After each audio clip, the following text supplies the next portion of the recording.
The last thing you're going to say, so I kind of have Good evening. Good evening. The meeting of the Monroe Township Board of Education will come to order. Please stand for the Pledge of Allegiance. I pledge allegiance to the flag of the United States of America and to the republic for which it stands, one nation, under God, indivisible, with liberty and justice for all.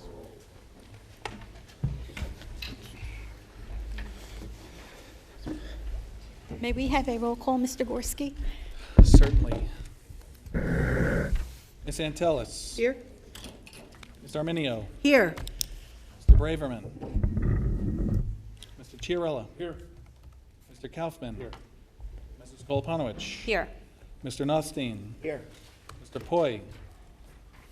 Mr. Prezioso. Mr. Zarneski. Here. Madam Board President, you have a quorum present this evening. Thank you. In accordance with the provisions of the New Jersey Open Public Meetings Law, the Monroe Township Board of Education has caused notice of this meeting to be published by having the date, time, and place thereof posted December 5th, 2014, 1 at all schools, 2 Home News Tribune, 3 Cranberry Press, and 4 filed with the clerk of the municipality. And you will notice that last month we had a new person sitting over here, Dr. Alvich, new Assistant Superintendent of Schools. She is on her way to the meeting. She has been, I believe, in Nashville at a Learning Forward conference that is related to a coaching grant which improves leadership. So she should be here shortly. So at this time, we will go to our student board members' reports. Good evening, everyone. So for the report tonight, Barclay Brook School is registered and will have the opportunity to earn cash through Stop and Shop A+ Bonus Bucks program. What you have to do is log on to stopandshop.com/A+ to register, and after you register with your card, each shopping trip at Stop and Shop can earn cash for the school, and the school will receive a cash check at the end of the program that can be used towards the school's educational needs. And attending to this simple process will provide assistance to Barclay Brook, so ask friends, relatives, and neighbors to register their card for Barclay Brook also. On Wednesday, December 17th, the National Honor Society members at the high school will be wrapping Christmas gifts for needy families at the Presbyterian Church in Jamesburg. Monroe Township High School's Fellowship of Christian Athletes held their annual children's movie night last Friday, where children in the community came to the high school to enjoy a fun holiday film, and all money benefits the FCA seniors through scholarships.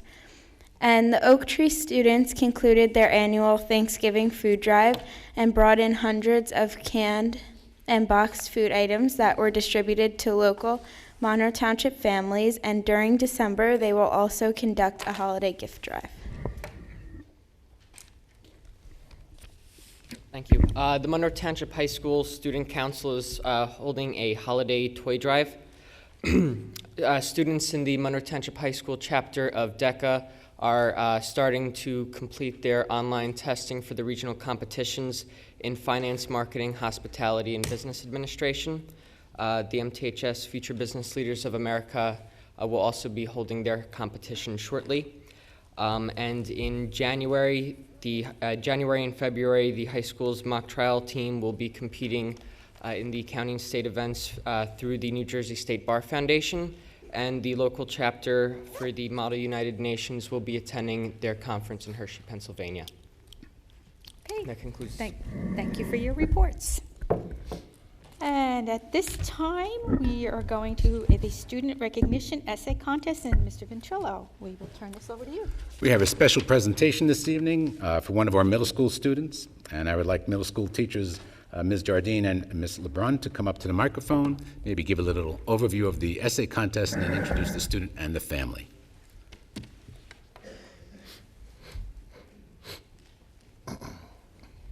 Thank Thank you, Mr. V. Good evening, everybody. It's an honor to be here. We're here to recognize one of our former sixth grade students, Miss Deja Darden. Last spring, we received an email regarding an art and essay contest that was being sponsored by the Association of Indians in America, the South Jersey chapter. The timing couldn't have been more perfect, as we had just begun a unit on ahimsa, or nonviolent action, in the ancient Indian unit of the curriculum. And for many of us, when we think of nonviolence, the first person that comes to mind is Mahatma Gandhi. The topic of the essay was to respond to his very famous quote, "You must be the change you wish to see in the world." Mrs. LeBron and I saw this as an opportunity to integrate literacy across the curriculum. And in language arts, the timing was also perfect. We had just finished our Holocaust unit, which ends with a discussion on how we all can be agents of change to make the world a more peaceful, tolerant place to live. All students on Team VISA did participate in the essay contest, and we submitted the essays in June. Within the first few days of this current school year, we did receive notice that Deja was one of the top 25 finalists out of 2,000 middle school and high school candidates. Julie, could you say that again, please? Yes. She was one of the top 25 finalists out of 2,000 middle and high school students across the state.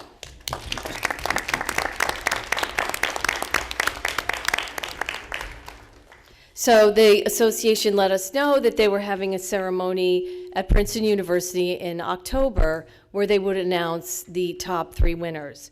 So it was no surprise that when we learned that Deja had placed 3rd overall, and she was awarded a certificate and cash prize there, and there were some performances, and it was really a lovely event, as her family just shared with us. And it does remind us, these moments do remind us of the real reason that we go into teaching and the rewards that it can bring at times like this. So Deja was an exemplar student all year long. She really brought us pride and joy every day. So it is with great honor that we bring her up and celebrate her.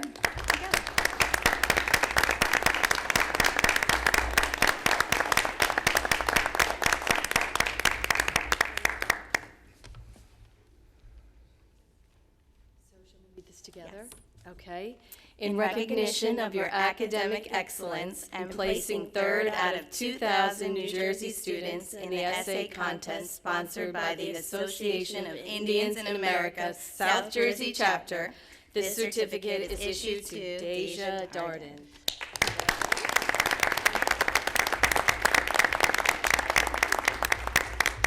Thank you, teachers.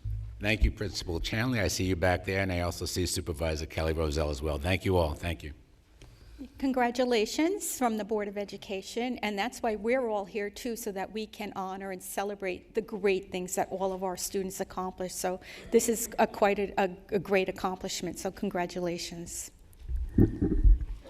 Okay, at this time, we will go to number 7 on our agenda, and I'm going to introduce Amy Antelis, who is president of the Henry Rickless Holocaust Memorial Committee.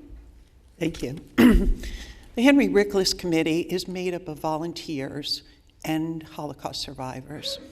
The mission of the Henry Rickless Committee is to spread the word of what happened back in the time of the Holocaust in the hopes that this kind of thing will never happen again. The Rickless Committee does various programs. We run our annual Yom HaShoah Memorial. We do a library. We work with the Monroe Township Library. We make donation of $500 a year in order for the library to buy books about the Holocaust. But one of our best achievements is our essay contest. And what happens is our survivors go into the schools and speak to the freshman class, giving their eyewitness account. And then the students are asked voluntarily to write an essay. And I'm going to turn this over to Mr. David Rothman, who's the chair of the essay committee, and he can talk about what happened with this class. Thank you, David. Board members, parents, teachers, and a special thank you to Matty Philippus and also Bonnie Casaletto. They make the process flawless. They invite the freshman class to come for an auditorium somewhere around June, beginning of June. We bring 3 of our survivors. They each have a very different and unique story about what they had gone through, share their life histories, and then the students are invited to, totally voluntary, to submit an essay on one of 4 questions. One may be, what would you say if you ran into a Holocaust denier? What would you say or do? Did you share this with family or friends, and what was their reaction? Why is it important to study the Holocaust? And lastly, we had some quotes, and how would you interpret it, and what was the author meaning by this? Last year, I came before you and I told you we had 232 out of your freshman class. I thought that was not going to be topped until this year. 286 essays were submitted. My committee went through it, and to come up with truly outstanding ones was a feat, trust me. We came out with 11 that are just absolutely outstanding, and we have gift certificates for all 11. But I'd like to share with you just one of them so you get a sense of what we were going, this is amazing. This is amazing it coming from freshmen. One of them is here with us today, Miss Pari Pandy. I'd like to call her up and like to hear what she had to write.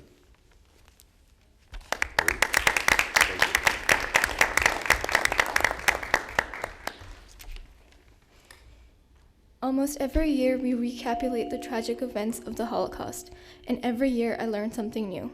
I am continuing to be astounded year by year of the cruelty and inhumanity of one person that led to the loss of 6 million innocent lives.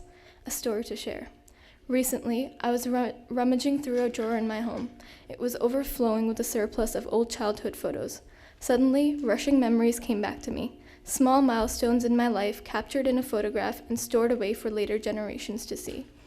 Though they may be worthless to any other outsider, to me and my family, they are priceless. Just like I have these keepsakes, almost every other family in the world does as well, including during the Holocaust. When I was presented with this quote by Frank Towers, a liberator, I often wonder what this world would be like if those 6 million had never perished. I immediately thought of the photo drawer, the record of my life. Just because they are from different centuries doesn't mean my childhood and the childhood of those 6 million people was any different. We all had memories and milestones. However, the only slight difference is that those 6 million people had no privilege of being able to grow up and look through those keepsakes. Instead, they perished just like their owners.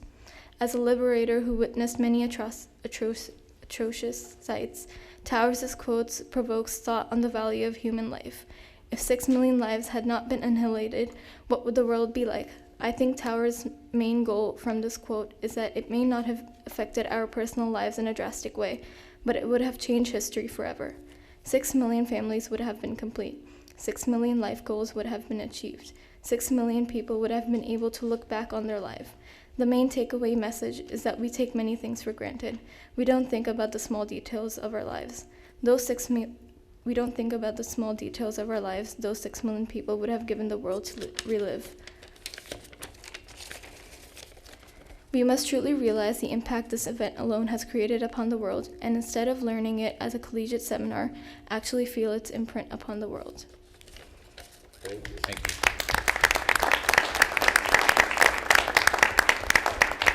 Thank you.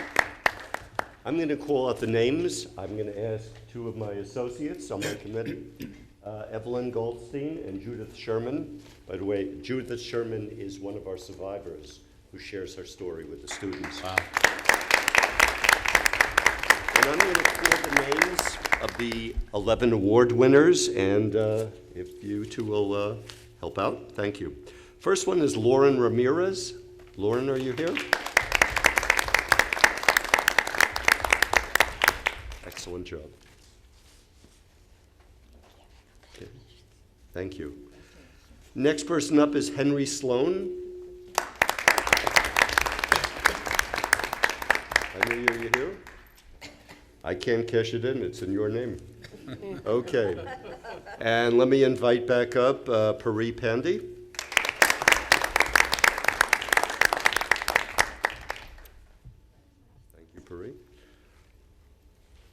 Rachel Fernandez, are you here? Good. Nish Patel.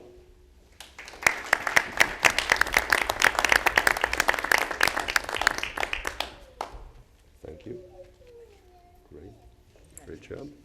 Next, Caitlin Z.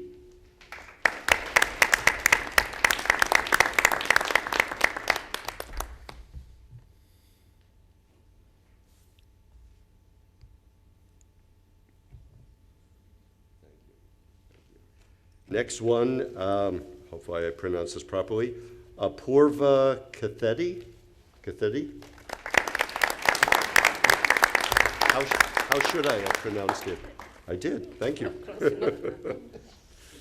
Thank you. Miranda Crowley, are you here?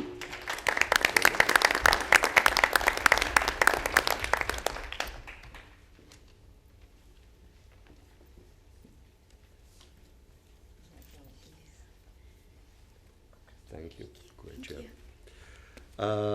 Parth Patel, are you here?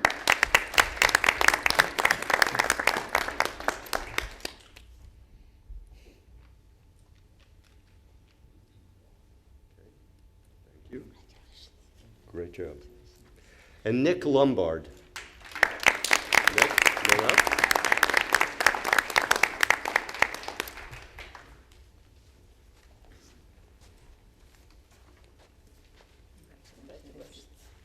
Great.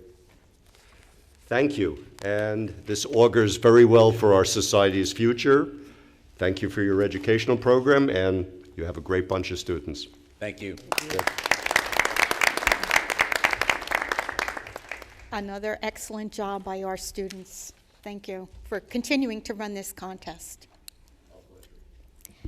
And at this time, number 8 on the agenda, it's our evening or time to recognize 2 valuable board members that will no longer be with us because they have decided not to rerun or run for re-election to the Board of Education this year. So sort of a bittersweet moment because both of them have been very invaluable to the board and we hate to lose them, but they're leaving on their own and I think they both have aspirations to go beyond the Board of Education. So at this time, I'm going to ask Mr. Chiarella to come up to the microphone. And Mr. V.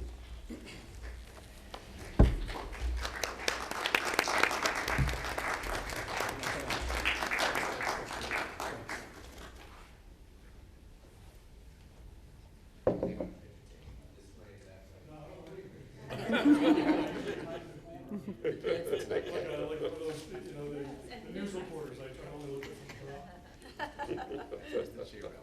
going to read this. Presented to Kenneth Chiarella in sincere appreciation for dedicated service to the students and schools of Monroe Township while serving as a board member of the Monroe Township Board of Education from 2008 to 2014. Mr. Chiarella? Thank you very much. Congratulations. It has been a pleasure and an honor to work with you. Well, I appreciate it, and I just want to thank everyone for allowing me to serve.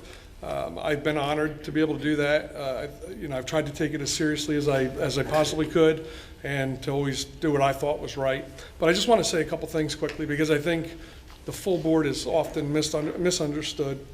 We have a bunch of good people on this board that work hard for free, who do this because they think they want to be able to change. They think they can change the way we do things or help the way we do things, and so they take their personal experiences and they come to the board and they volunteer their time.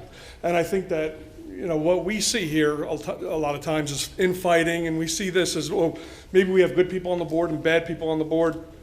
I don't think that's the case. I think we have good people on the board who are trying to do what they think is right, but under some circumstances that are extraordinary and sometimes extraordinarily difficult. So for instance, with unfunded mandates, and with rampant development that we have going on in this town. And then on top of that, we have things like lack of state funding and things like that. So you have a bunch of people trying to do what they think is right, but often butting heads because everybody's trying to do what they think is right, and that sometimes causes some dissension. But I think they're all trying to do the right thing. And my advice would be just that they all just remember to serve educating our children first, put our children first before anything, and I think that we'll be okay. The other thing is, and then I'll sit down, is that I asked Kathy if she would think about naming this school after me, and she said yes, but I have to change my name to Monroe Township High School. So that's in the works, but I just want to thank you very much. What we're going to miss the most is your sense of humor, because we've always counted on you when things got really tough or when we needed a little levity, so you're going to be missed with your sense of humor. Thank you. Thank you, Ken. Ms. Antelis. Kathy, when you're done, could you come over here for a second? When you're done. This is like deja vu. Presented to Amy Antelis in sincere appreciation for dedicated service to the students and schools of Monroe Township while serving as a board member of the Monroe Township Board of Education from 1992 to 2010, and again 2011 to 2014. Amy, you've seen more changes than anybody except Mr. V, I think. I've seen him change. That dark hair when I started. Don't go there. Yeah. So it's knowing where we've come from and where you are and how much input you've had into where we are today, and the thousands of children that you've had, that you've worked for. It's just impressive, and I don't think will ever happen again. So this is for you. Congratulations. Congratulations. A brief. I just want to say my goal on this board from day one was always about the kids. Try to be fiscally responsible, I'm a taxpayer, but it was always about the kids. And over the years, maybe the board members have disagreed with each other over certain aspects of education, but in the end, we always came together as a board, and it was always about the kids. I also want to say one of the things I'm going to miss most is the staff. I love the staff in Monroe. You guys are great. And I went through years of negotiations, and you guys have just always been wonderful. And I'm going to save the best for last. Dealing with the administrators, I've been through 4 superintendents and principals, but Dennis and I have been here from the beginning. Dennis has always been the rock in this district. From the day I met him as an administrative assistant, opened up schools for us, and you know what, Dennis, thank you for always being there, and I really need to say that. So thank you to everybody, to everyone who's voted for me, but thank you mostly to the staff and to the kids for making my time on the board memorable. Thank you. Thank you.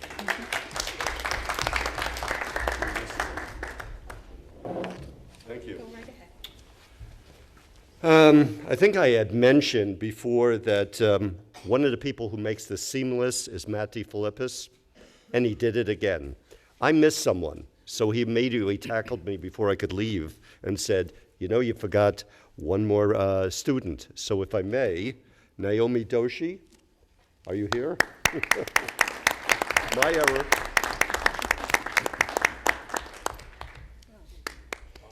Thank you. Outstanding job, and I'm glad I didn't forget. I'm glad Matt reminded me. Thank you. Okay, at this time, number 9 on the agenda, food service program presentation, FDA requirements, and menu offerings. I'm going to turn this over to Mr. Gorski. Thank you, Madam Board President, members of the Board of Education, and members of the public. I'd like to introduce at this time Ms. Nancy Mitrosak, our longstanding food service director, who runs a very exceptional food service program for the welfare and the benefit of our students. Nancy? It's Nancy Mitrosak, still standing.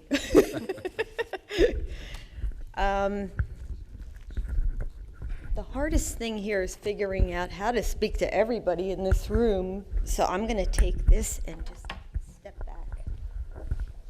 All right. I would like to thank the Board of Education for the opportunity to address you just about a few topics that have come up recently. And hopefully I'll be able to answer some questions that have been asked. And just maybe boast a little about my program, or our program, I should say. I put together a packet which I believe has been passed out to all the board members, and basically it's just a little snapshot of some of the changes that have taken place over the last few years in the school nutrition programs. In 2010, there was an act passed in Congress, the Healthy Hunger-Free Kids Act.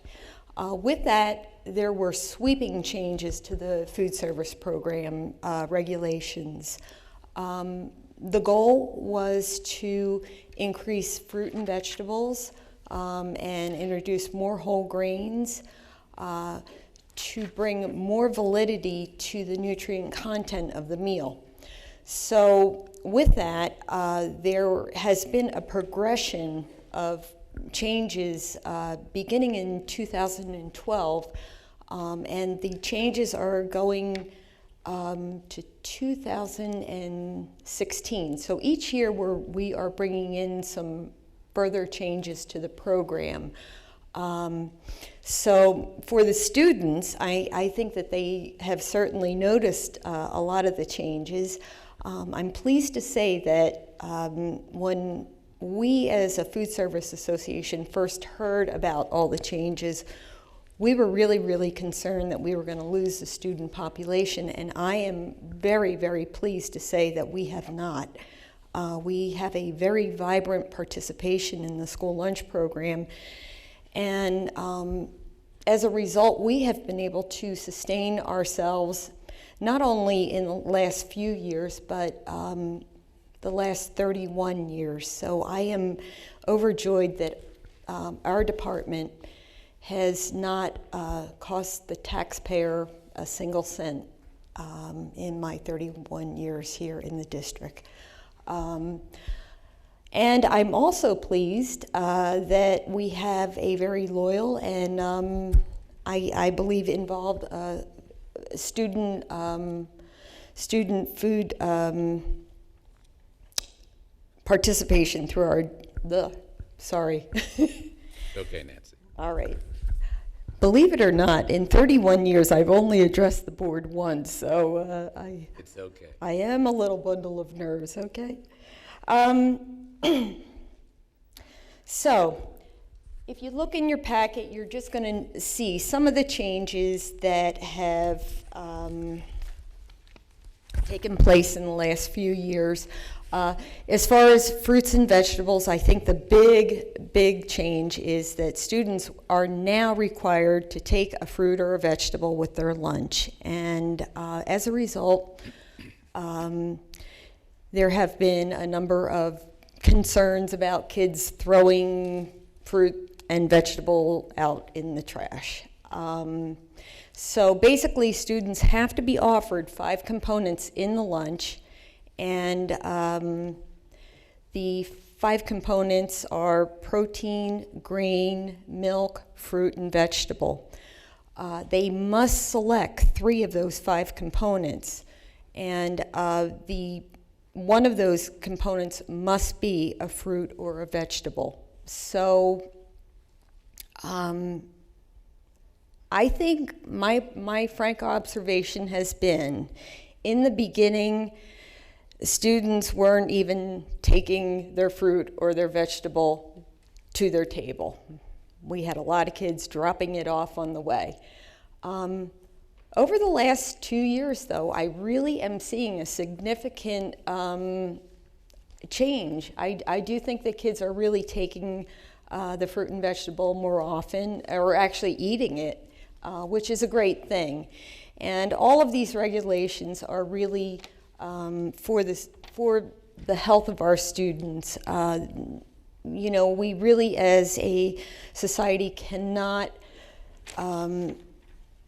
ignore the fact that childhood obesity has become a growing issue, and I think that as schools we need to model the proper nutrition. So I guess with that,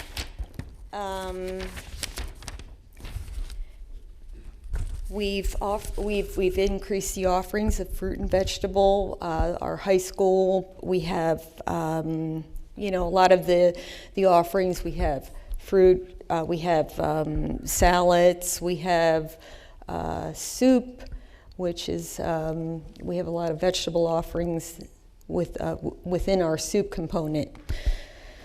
So I've also been asked to address the growing diversity in our community. I did put something in your packet and I did go back to the October 15th report just to look at exactly what the breakdown of our student population is district-wide. This is by ethnic and racial subgroup. And as a district, the fastest growing is Asian.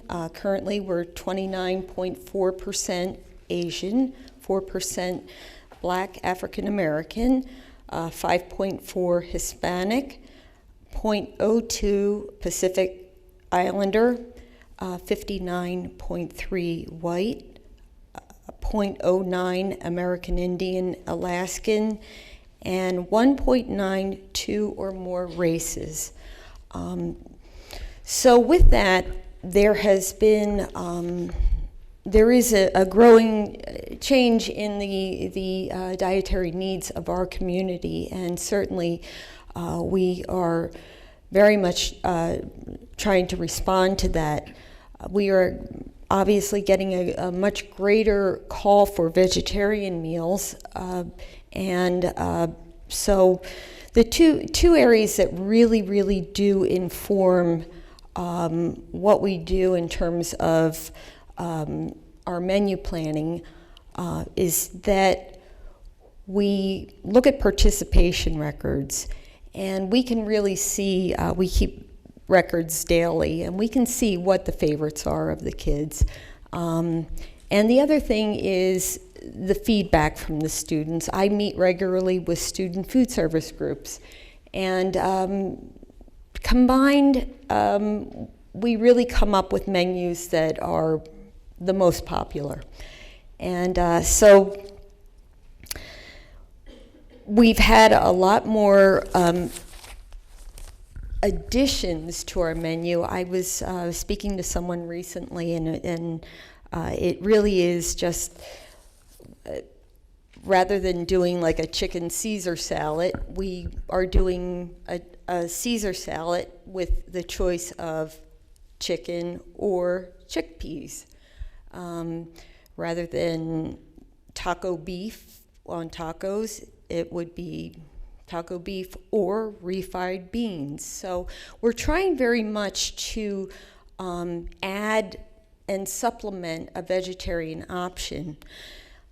If you can see in your packets that I have included menus, and the menus, if you'll notice, 2 months ago, I realized that a lot of people are not really aware of how many vegetarian offerings we really do have. And with that, I came up with a little logo there that indicates if it's vegetarian. It's a little green V. And looking at the elementary menu, I mean, 65% are vegetarian items. So, or they have a vegetarian option. So, for those who have not been to our schools, the high school and the middle school, they are food court concepts, and we have what is a main menu, but we also have a deli, we have a pizza station, and a grill. So all of those areas, we have identified all the vegetarian offerings. I was counting up at the high school.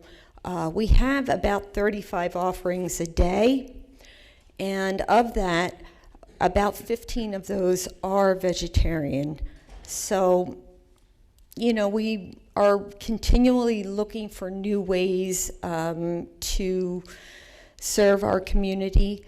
I have a very creative chef at the high school who we brainstorm a lot, and the other day I came in and she came running up with a hummus pizza with it had tomatoes and it had cucumbers, and it was phenomenal.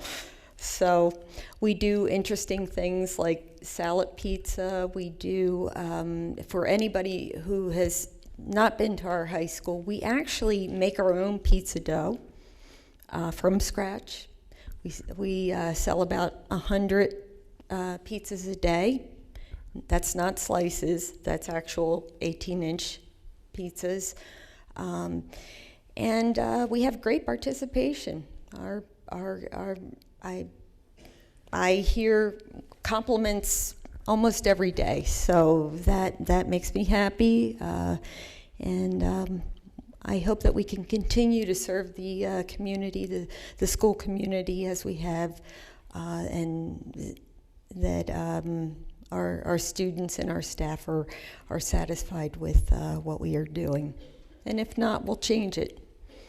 So I open it up to any questions you may have.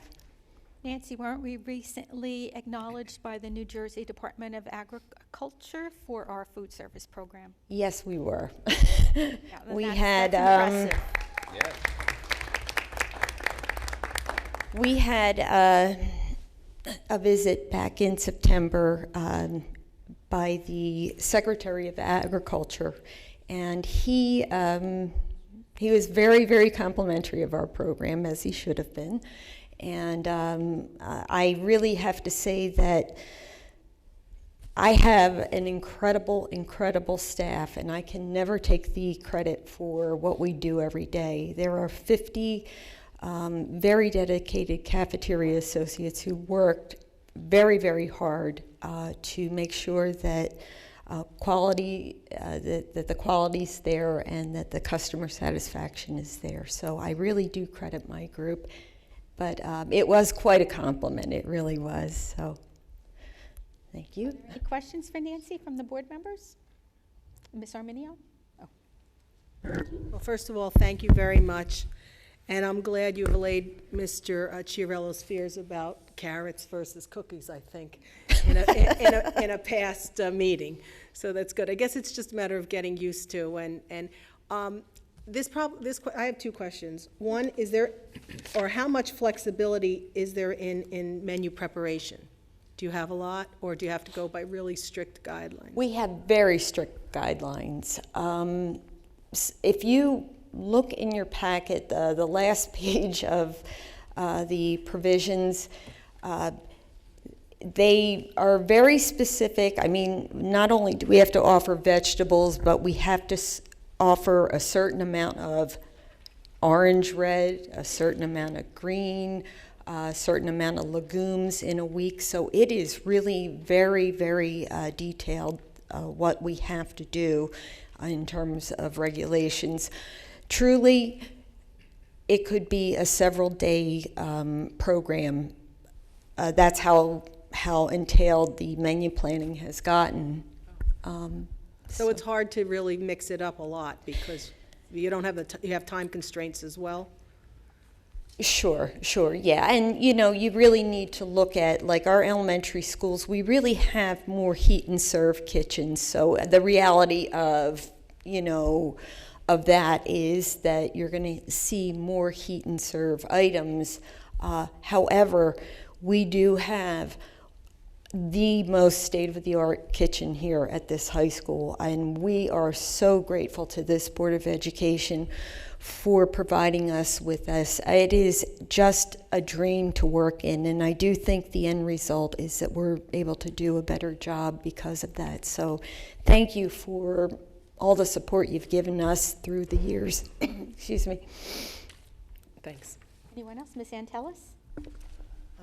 Many years ago, when I first got on the board, we actually were in charge of the food service within the district, and we decided to go outside and hire an outside contractor. But at that time, even though we did it, we asked Nancy to stay with us and become our food service director, and it's been uphill ever since. I remember my children coming home complaining about the food when they were little, hair, and I was at board meetings, and we don't hear those complaints anymore. I only hear great things, and we've been a role model because of you for our school lunches. So thank you, Nancy, for what you've done. Thank you so much, Amy. Thank you. Mr. Chiarella? Yes. Hi, Nancy. Hi. I think you do an excellent job. My question at a prior meeting wasn't about you or the program. Mm-hmm. My fear was that the regulations that the federal government's putting on us, it's creating an atmosphere that is almost impossible for us to be able to operate under. Mm-hmm. And I think you spoke to that with menu planning and things like that. Mm-hmm. And then the flip side of it was that I was wondering about how much waste was generated because kids are kids. I have 6 of them, you know, they do complain that the cookies got smaller. I did tell them it wasn't you though, that it's the federal government. No. So I'm creating anti-federalists. I walk around with a placard. It's not my fault.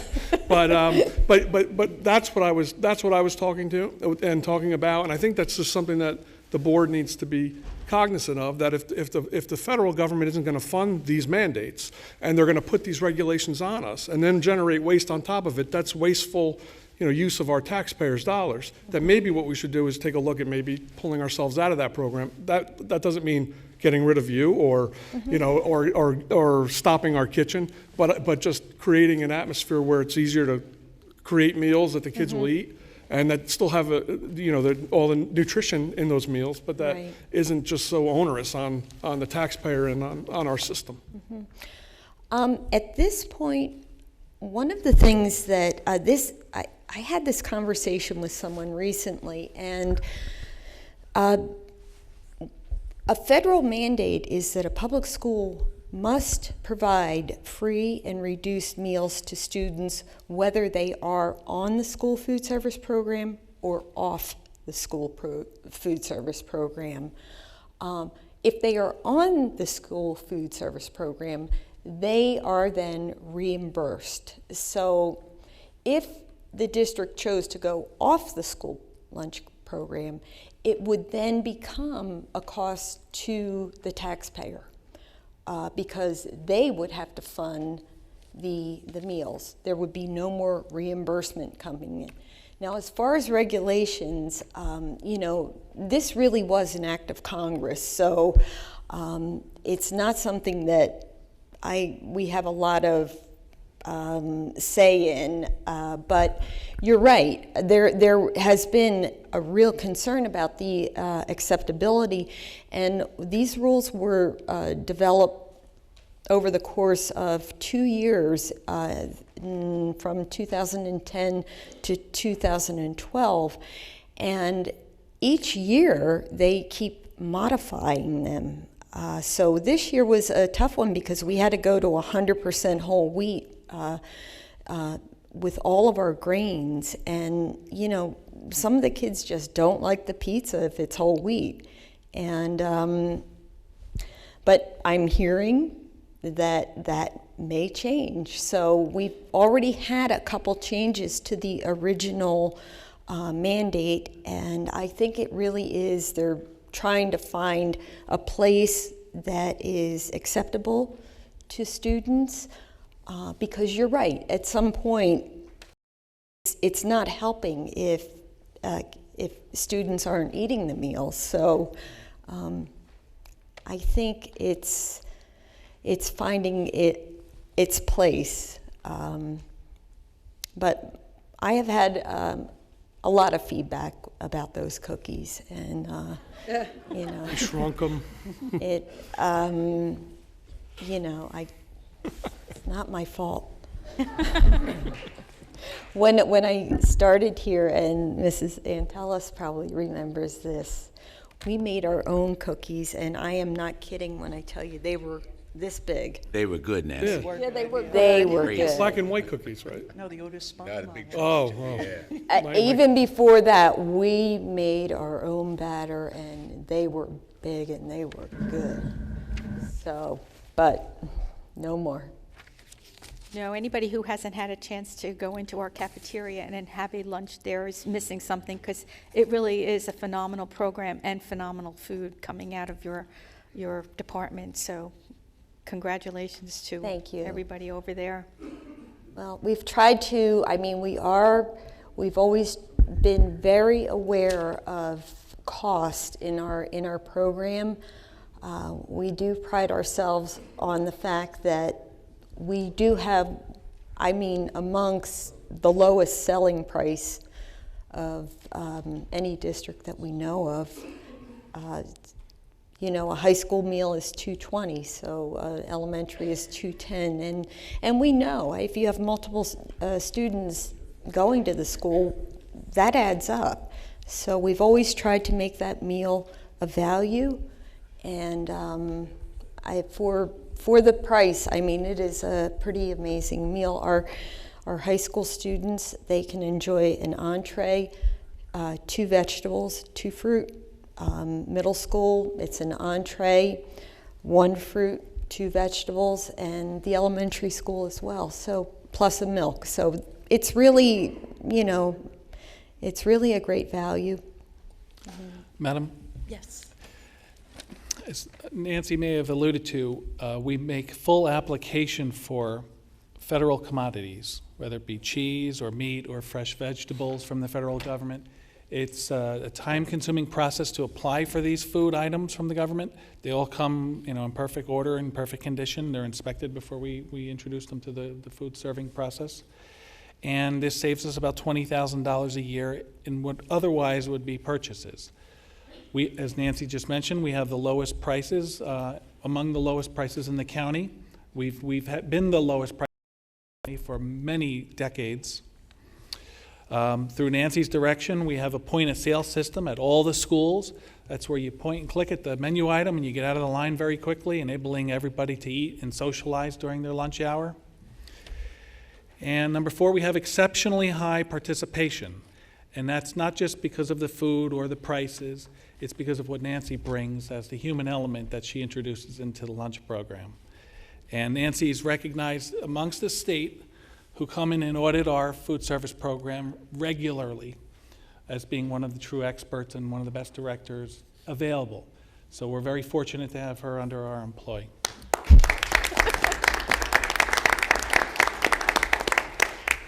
Thank you. Anyone else have any? Okay, thank you, Nancy. All right, thank you. Thank you for the opportunity to speak. And everybody, please have a wonderful holiday. Yes, you too. Okay, at this time, we go to the public forum. Anyone from the public wishing to speak to the agenda, please come to the microphone and state your name and address for the record. Gary, yes. Gary, you have something to say? Okay, seeing no one. Oh, we do have a hand raised. We do? Where?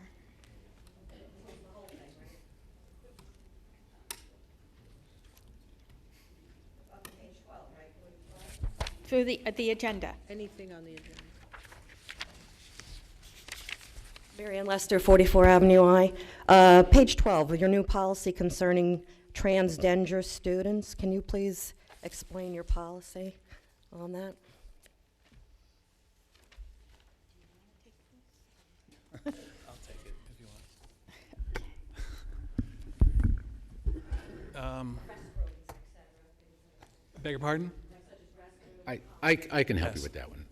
Well, Dennis, let me just begin about the background for the Feel policy. free, Mike. The policy was created by Strauss Esme, who have a series of attorneys who are on the cutting edge of law, making sure that school districts are up to date on all of the legal impacts on policy. and they regularly send us updates that we introduce to the board. The transgender policy is one of them, and it aligns very closely with existing district policies already under the affirmative action program and also the anti-discrimination programs that we have in the school districts. As more students are identifying in this category, this specialized policy, in it's somewhat of a redundant fashion, reiterates what's already in the affirmative action policy and the anti-discrimination policy in more specific detail. As far as restroom facilities that you mentioned, the law is very much on the side of the protection of the student. However that student identifies, they are able to use those facilities that they identify with. And they have the law behind them, and there's plenty of cases where school districts are fined heavily for not complying or pushing alternatives that made the child uncomfortable in those circumstances. We work closely with our attorneys on this policy from the inception. Mr. Ventrello added a very humanistic approach and met with parents and students and made sure that everybody was very comfortable on our campus, no matter who they are. Dennis? Well, I guess I need to know, is there a specific question that you have? Would you please come to the microphone? Oh, mic. We just want to make sure that we answer your question or your concern.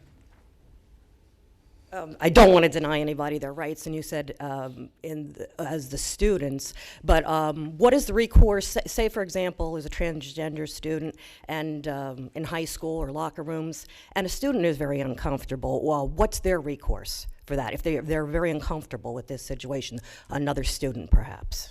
I think usually that'll fall under the supervision of the building principal, but also you should know that by federal mandate and federal law, as well as the anti-segregation laws, the anti-discrimination laws, et cetera, is that transgender student is entitled, based upon their identity, their identification of whatever gender, is that obviously they're entitled to use those facilities.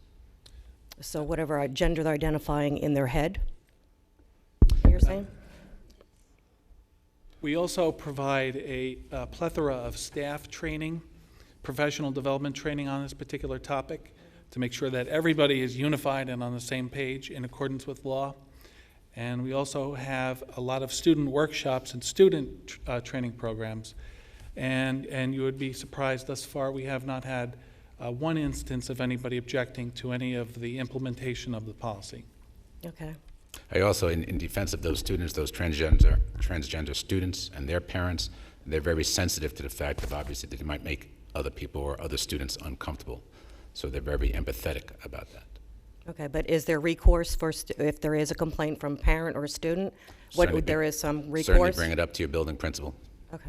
Absolutely. All right. Okay. Thank you. Anyone else from the public? Karen Castaldo, MTEA President, 4 Cypress Point Lane, Jackson, New Jersey. And I'd like to personally thank Amy and Ken for their years of service and the hard work that they have done for this board and our students, always putting kids first. And I think, Ken, you were part of that Kids First slogan years ago. But you both have done tremendous work for our students, putting them first, and for our entire staff. And it's been a pleasure to work alongside of you, beside you. And I'd like to take you both to lunch. You will receive a phone call. We will not go to Antonio's because that's where we got the food poisoning. Easy. And I'd like to also congratulate Stephen Ryback. I'd like to take him for coffee, but we have rules and regs that we have to follow. And I'd like to also congratulate Jill DeMayo, who's back there, and wish them the best of luck in your places. And again, thank you for a fantastic job. And Nancy, you do a bang-up job with your food. Being Italian, we had our first liaison meeting. When I have a meeting, I like to break bread and talk about problems that way. And we did that. We had a very successful liaison meeting, and the food was delicious. Nancy, your cookies are smaller, but they're fatter. Happy holidays. Thank you. Thank you, Karen. Anyone else from the public wishing to speak to the agenda?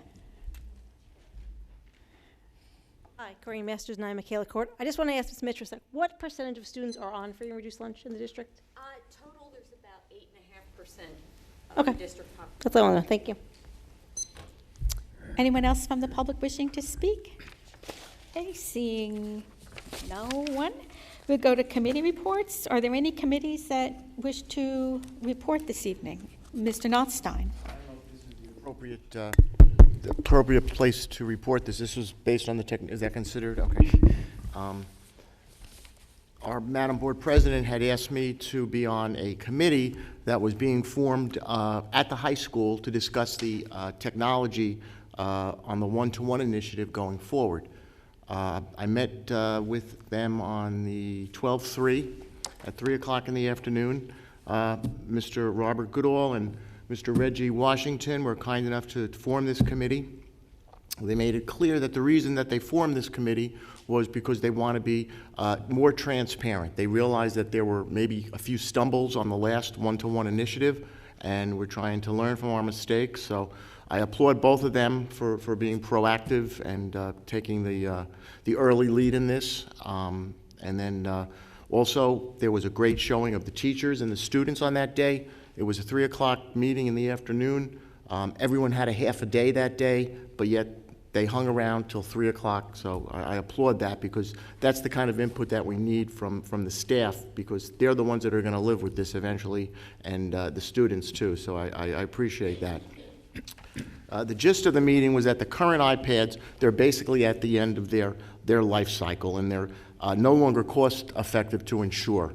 A statement was made that the current insurance policy really probably wasn't really supposed to be going forward. It was almost an oversight on the salesperson of the insurance policy, because it was not really the intent to insure them for another year like this, but we did lock it in.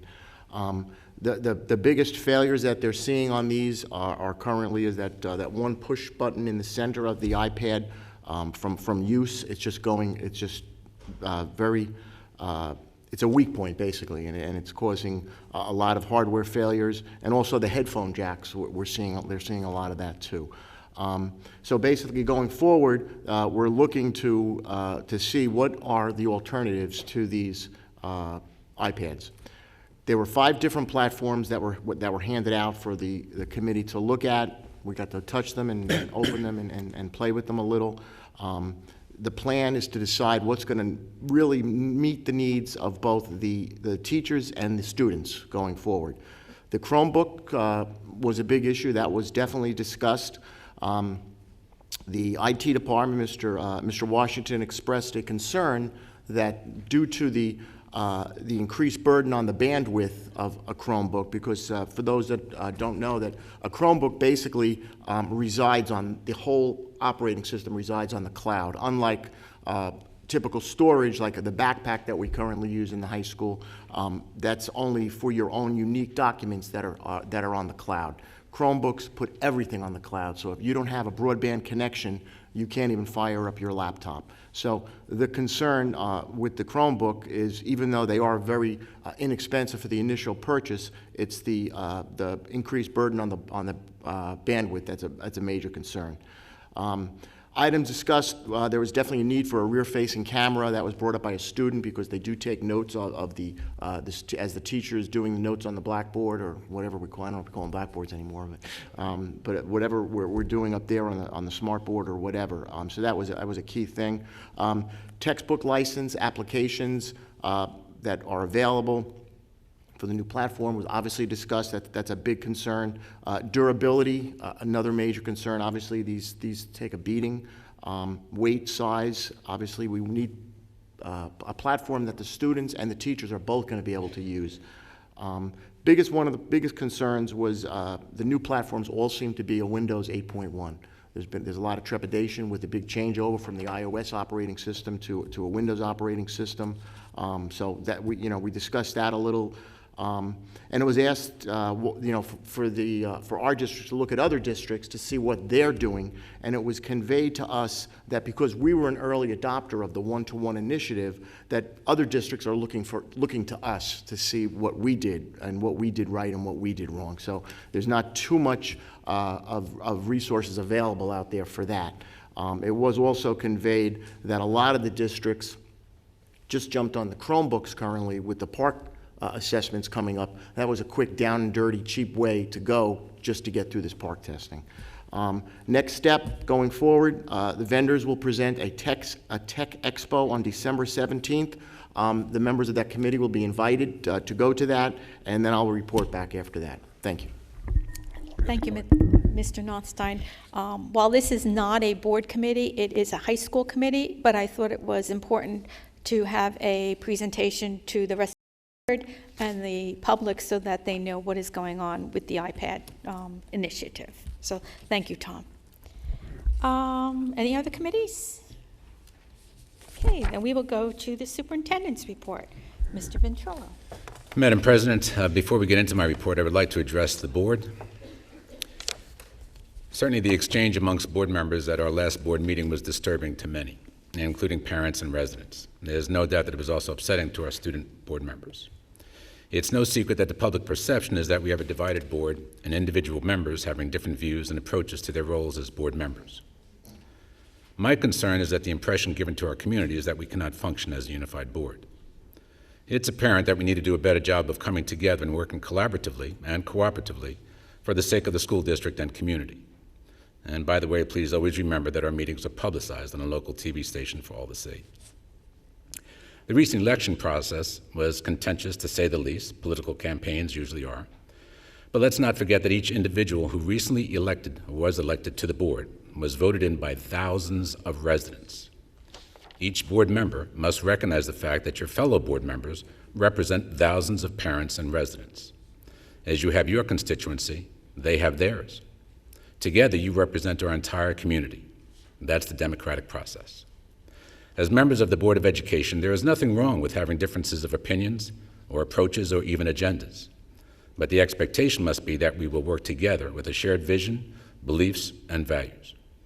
Effective school boards lead as a united team, working together with the board secretary and superintendent, each from their respective roles, with strong collaboration and mutual trust.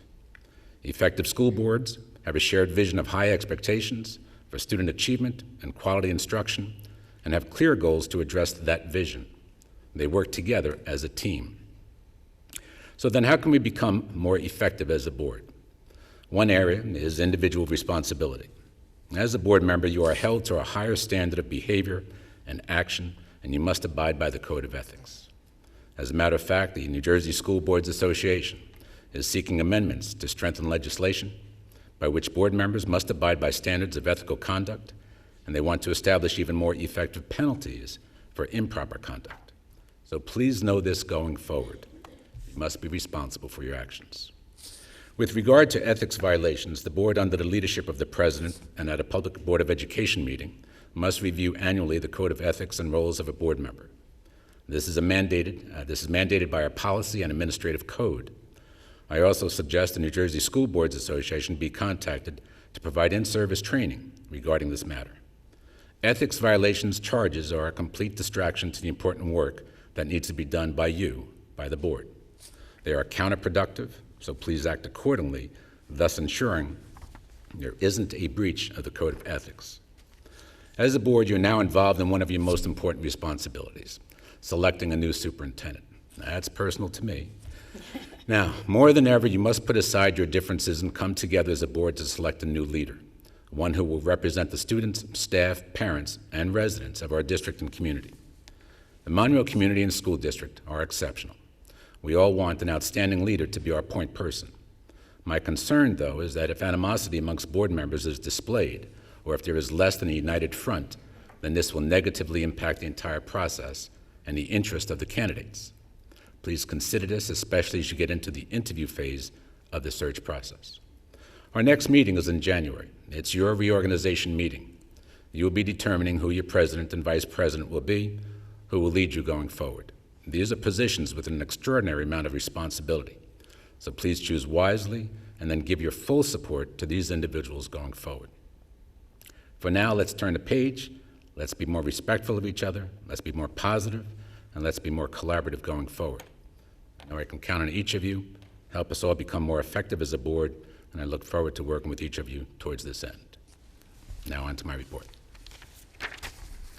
Madam President, it is recommended that the members of the Monroe Township Board of Education approve personnel items A through S by consent roll call. So moved. Second.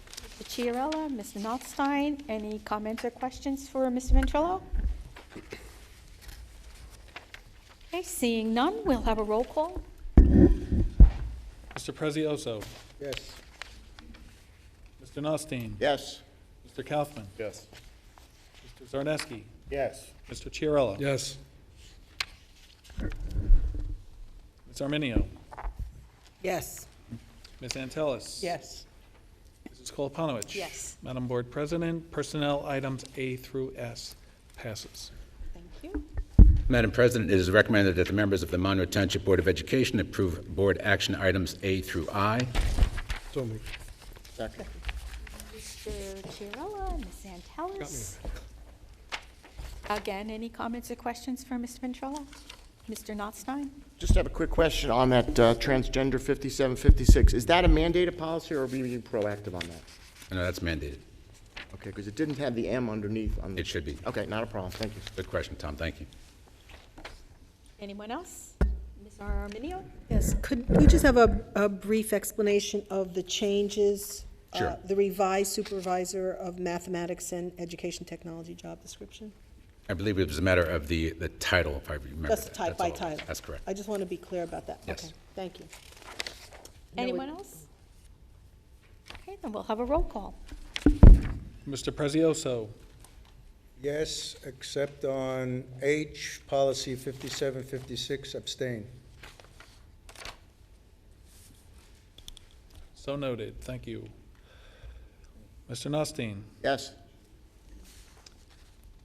Mr. Kaufman. Yes. Mr. Zarneski. Yes. Mr. Chiarella. Yes. Ms. Arminio. Yes. Ms. Antelis. Yes. Mrs. Koloponowicz. Yes. Madam Board President, board action items A through I passes. Thank you. And Madam Board President, just congratulations if Mr. Zach Moraldo is here as the new art supervisor. Congratulations to you, Zach.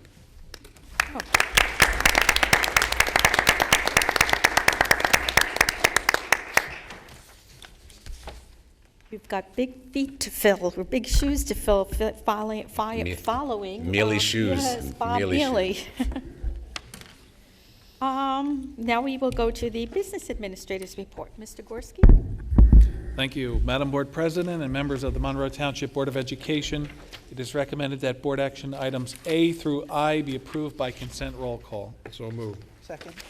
Mr. Chiarella, Ms. Antelis? Are there any questions for Mr. Gorski?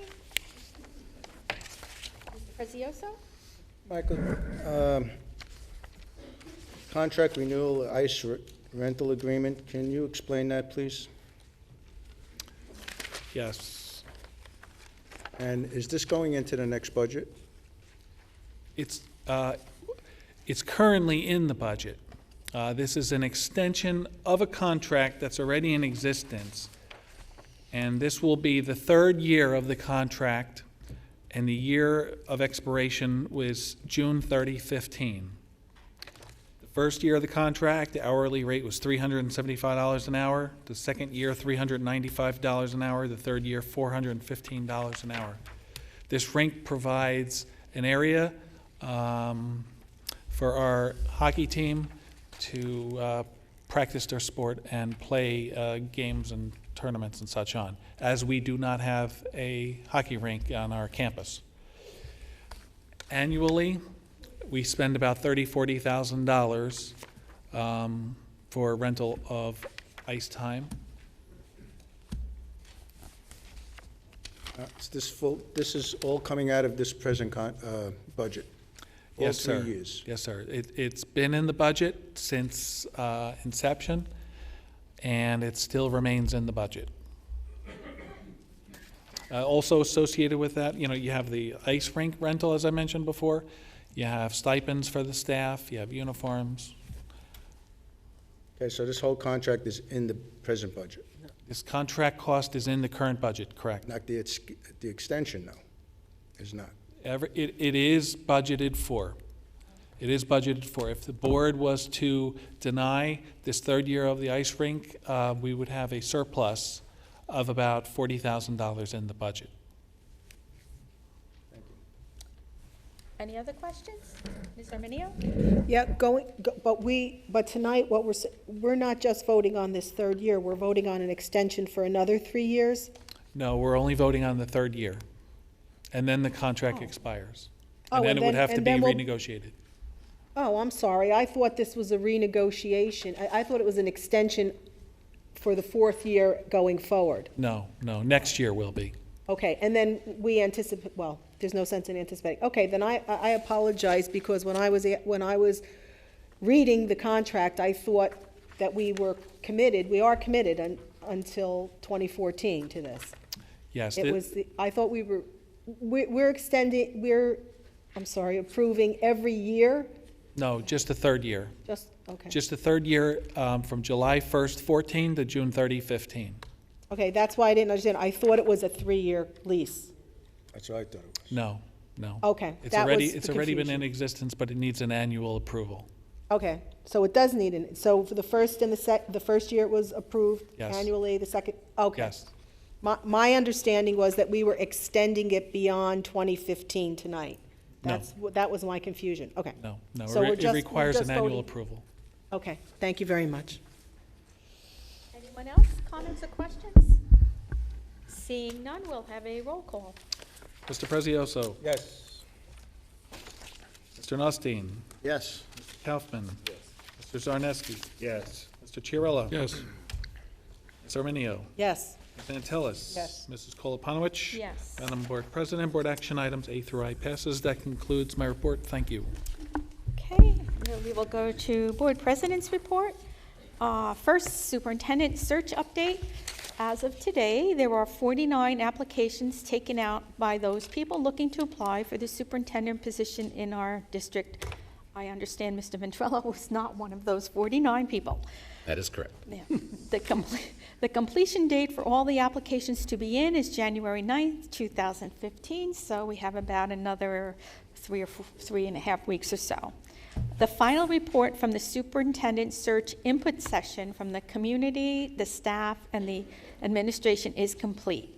The online survey data has been compiled, and this information will be reviewed after the reorg meeting in January. So we're still moving forward with the search. Madam President, if I may, also to the entire community, you should just be understanding of the fact that if you have 49 applications, was 49? Yes. If you have 49 applications out there as candidates that are interested in the superintendency here in Monroe, that is an extraordinarily high number. You should know that. Between the economy, between the salary caps, all of that out there is actually creating a cloud over the superintendency positions. If there are that many people out there that are interested, that's a plus to say that there's something very special here in Monroe Township. I just want you to be aware of that. Also is that, and certainly I can't say anything other than this, if there are residents, if there are people out there, if there are teachers out there, et cetera, this is your time to let the Board of Education know of your interest, of maybe what you're looking for in a superintendent. If you didn't make the deadline, as far as you know, maybe what was on the website, whatever the survey may be, if you have an interest in sharing something with the board would want to know that. There's no doubt about that. This is the most important decision for the entire community. Just keep that in mind. But again, 49 people says a lot for our community. Thank you, Madam President. Thank you, Mr. Ventrello. I'd like to speak to an issue that occurred during the other board business portion of our last Board of Education meeting, in which there was some criticism as to how it was handled. Mr. Kaufman brought up a letter that had come to the attention of the board members, and his comments were not well received by some board members and a few members of the public. I've always prided myself on being ready to handle situations that might arise during board meetings, so I had received attorney advice just in case this letter was brought up by anyone. As I stated at that time, and I am stating it again, a board member has the right to speak on any subject that they feel is of importance to the board and or the school district. The board president has no right to shut down a board member. That letter that was mentioned by Mr. Kaufman was not a confidential document. It was not a personnel matter, nor was it a personal matter. Therefore, there was no legal reason to discuss it in closed session unless to receive attorney advice, which no board member requested at that time. There was mention that the attorney advice was wrong. Unfortunately, we can't always pick and choose, excuse me, which attorney advice we are going to accept. So I went back and checked again. Both our attorney and New Jersey school boards will confirm that the issue was handled correctly and in the appropriate manner. A board member cannot be shut down just because you don't like what they are saying. What happens all the time on this board is that when you don't like the message, you shoot the messenger. We talk about transparency, but it only seems to apply to certain situations. The problems we have on this board is not about leadership. Doing the right thing can sometimes be very difficult. Put anyone else up here and you'll have the same problems. The problem we have is about a board that can't or won't work together. It's about who I want to work with and who I don't want to work with. It's about a lack of respect for the leadership position. We are supposed to be a team and not two separate boards working against each other. Decisions are supposed to be made at the table and not behind closed doors. This board will only work well when every member of our board learns what their roles are and decides to work together for the benefit of the district and especially our children. It's about following the code of ethics at all times and knowing what we can and cannot do. It's about following our policies. It's about respecting the recommendations coming from the superintendent and the business administrator. It's about communicating our concerns to the administration in an appropriate manner. It's about respecting the opinions of others even when we don't agree. It's about a lack of trust. It's about accepting the decisions made by the board as a whole and then letting it go. It's about working for the whole community and not just one segment of the community. It's about being independent thinkers and putting the needs of our children first. In the past year or so, our district has received a lot of state and national recognition. Families are moving into Monroe because of our school district. Where we are now is because of good leadership and proper planning, and that doesn't happen overnight. In the next year, we have so many more important decisions to make. The search for the next superintendent, a redistricting proposal, a possible referendum, the one-on-one iPad initiative, getting ready for the park assessments. In January, the majority of our board will have less than 2 years on this board, and with all these important decisions coming up, it's time that we all need to decide to work together as a team. I hope that all of us take some time over the holiday break to reflect on this past year and decide to make some positive changes for the sake of our children. That concludes my board president's report, and we will go to other Board of Education business. Ms. Intellis. I'd like to follow up a little bit with what you were talking about. I also read this letter, and I wasn't at the last meeting, and I'm very concerned about what I see in here. Not so much about a board member harassing an employee, but about doing it in front of a 14-year-old child. Inappropriate behavior. I'm not going to debate the facts here. I'm not going to ask questions. But what I think should happen is, and I'm not sure if Ms. Castaldo is still in the audience, but any staff member, if you are out somewhere and you are confronted by a board member, you can see us on TV, and you are asked these similar questions, it's okay for you to say, this is an inappropriate conversation, I'm uncomfortable with it, and walk away. Our staff should not be harassed when they are out in public. I think there's a lot of training that needs to be done here. I've heard the word transparency for the last 8 years by a board member. This is the second time this board member has represented themselves in the public as we, the board. The first time I can understand, didn't know. The second time was blatant. If I was staying on this board, tonight I would be asking for a motion to file ethics charges. I think this is way above what I've ever seen on this board. It's a disgrace. Anybody else from the board? Mr. Kaufman? So there's no way I'm letting you two out without saying a couple of things, right? First is, Ken, you haven't been here nearly as long as Amy, because nobody has been here nearly as long as Amy. But I just want to thank you personally for all the insight, the personal feelings, the comedy relief that I know I need at many board functions to get through some of these difficult times. And for everything that you do in the community, not just here in the board, but outside the community. Thank you for everything. Amy, Amy doesn't know, the first time I actually saw Amy was when my kids were still at Barclay Brook School, and they were getting their blue ribbon. And she was there speaking on behalf of the board. I think you were board president at the time. I don't even know, but Too long ago. back in the day when that school was half the size it was, I don't think anybody in this room, including myself, can understand and appreciate the amount of weight that Amy has lifted over these number of years being on this board. Forget about superintendent searches. That's water under the bridge. But just literally, if you think back of how this district looked back then when I was a parent and I had to be in Barclay Brook in that gym, in that sweat hall with all the other parents for back to school night, and where we are today, the people in this audience cannot even comprehend where we were. So for that, Amy, thank you for all those years, and sorry to see you both leaving, and hopefully you're going on to do other things here. So God bless. Thank you. Anyone else wishing to speak? Okay, seeing no one. Madam? Oh, Mr. Gorski. Madam Board President, as Board Secretary, I was asked by Mr. Poi, Mr. Doug Poi, to read a statement, and with your permission, if I may. Sure. Doug Poi requests that current and future members of the board consider his desire to serve as president. Recognizing that he has served only 2 years on the board, he is cognizant of the limitations that such limited experience provides. However, if elected, he believes that the more experienced members would lend both their support and expertise to him with the goal of helping foster the best education that our community can provide. If elected, he would work to achieve the following goals.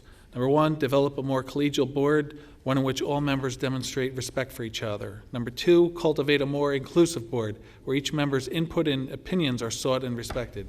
Number 3, provide for differences of opinion where members may disagree without being disagreeable. Number 4, support the goals set by the board based on its self-evaluation, which is done annually. Number 5, employ resources available through New Jersey School Boards Association to improve the board's ability to work together for the betterment of the district, as well to provide training that will assist all members, especially new ones, in the performance of their duties. Number 6, elevate the importance of improving student achievement by incorporating reports on curriculum, educational initiatives, and student outcomes into every monthly board meeting. Whereas this goal is of highest importance, its accomplishment will occur concurrently with that of the first 5. Mr. Poi realizes that none of the above will be accomplished without every member being willing to join his effort. He believes that it is more important that we strive to build up the board than look for opportunities to tear down fellow members. He asks that you consider this statement as you reflect on whom you wish to lead the board in 2015. Again, the following statement is from Mr. Poi. Thank you. Mr. Kaufman. Sorry, I forgot. I know, You were you very forgot. quick after I stopped. Yeah. This is the end of the year, so this is my statement. Is there anybody else thinking about running for president that we know of? You, I think Mr. V. Interim, you want to be interim president? Yeah. Yeah, you got too much. Forget about you. No. Okay. So just wanted to know. And I forgot something in my report too. The board self-evaluation, less than half the people have put their input in. So at this time, we should be doing this before the end of the school year in order for us to move forward with the Board of Education. So if you would like to put your input in, we could use it in January. Okay, closed session resolution. Be it resolved that the Board of Education of the Township of Monroe hereby moves to go into closed session in accordance with the Sunshine Law, Chapter 231 of the Public Laws of 1975, NJSA 10:4-6 through 10:4-21, to discuss the following subjects: personnel matters and HIB incident number 10. The discussion conducted in closed session can be disclosed to the public at such time as the need for confidentiality no longer exists. I need a motion. Moved. Second. Mr. Notstein and Mr. Chiarella, all in favor? Aye. Opposed? Abstentions? And at this time, the board will move into closed session.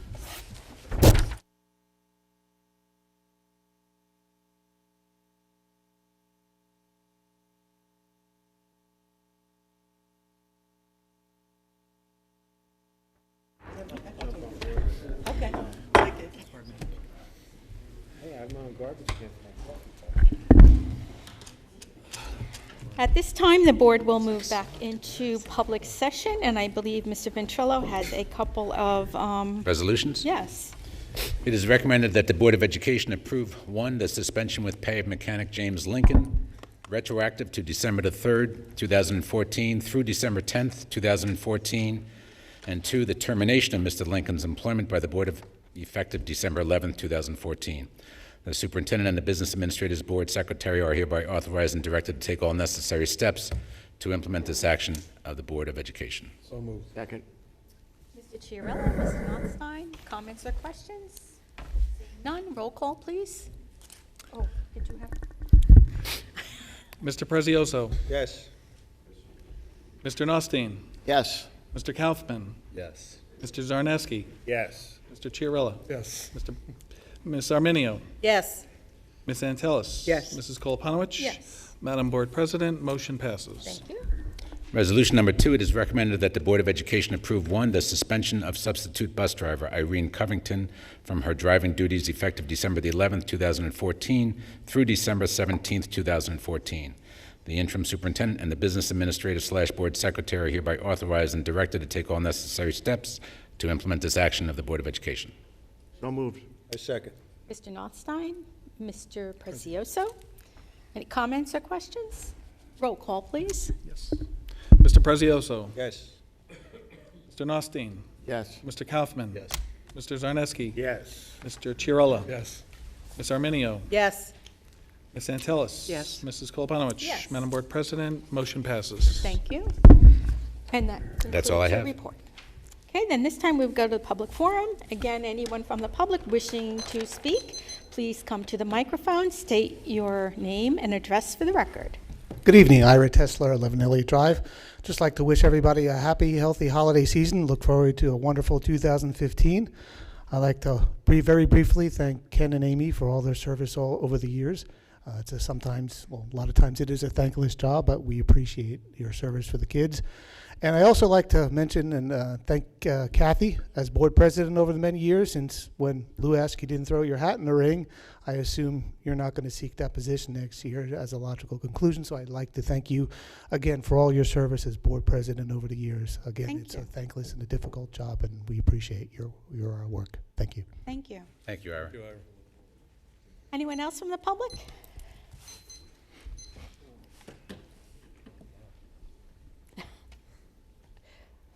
Sorry. Lou Masters, 9 McKellar Court. I wanted to commend Nancy, but she left, so good job, Nancy. Oh, she's right there. Oh, She's hugging. but she's hugging. She said she was going to leave before, sorry. Good job, Nancy. Forget it. Now it's ruined. I just wanted to make sure the board is keeping on top of the growth. If you've noticed, the delta at Oak Tree almost equals the delta at the entire middle school, which is a pretty telling statement. We had a zoning board meeting, Michelle was there, and the builder added, was it 17 more units, or? 17 town, yeah. He added 17. actually 17 more townhouses, Then took away commercial ratables. which was the 10,000 square feet of commercial ratables and added 17 units. So that's a big deal. Even if it's one per, it's 17 more down there. So that's a pretty big deal. Let's see. The tech meeting that Nostine was talking about. Would the public be allowed to attend that? That is Mr. Goodall's high school committee, so if anybody has an interest in being on that, I would contact Mr. Goodall at the high school. And again, I want to say great job, not congratulations to Amy and Ken. It is a very thankless job, and there's a lot of hours put in. I think you did a great job as a parent and a taxpayer. Great job, and I hope to see you again doing more bigger things. Also, congratulations to Steve on the election, and Jill and Kathy. What Ira said was true. Good job, Kathy. Thank you. Everybody have a nice holiday. Thank you, Lou. Anyone else from the public? Okay, seeing no one. Our next scheduled Board of Education meeting is Monday, January 5th, 2015, 7 o'clock p.m. at the Monroe Township High School, which is our reorg meeting. I want to wish everybody a very happy and healthy holiday season and look forward to seeing you next year. Motion to adjourn. Mr. Chiarella, second by Ms. Antelis. All in favor? Aye. Opposed? Meeting is adjourned.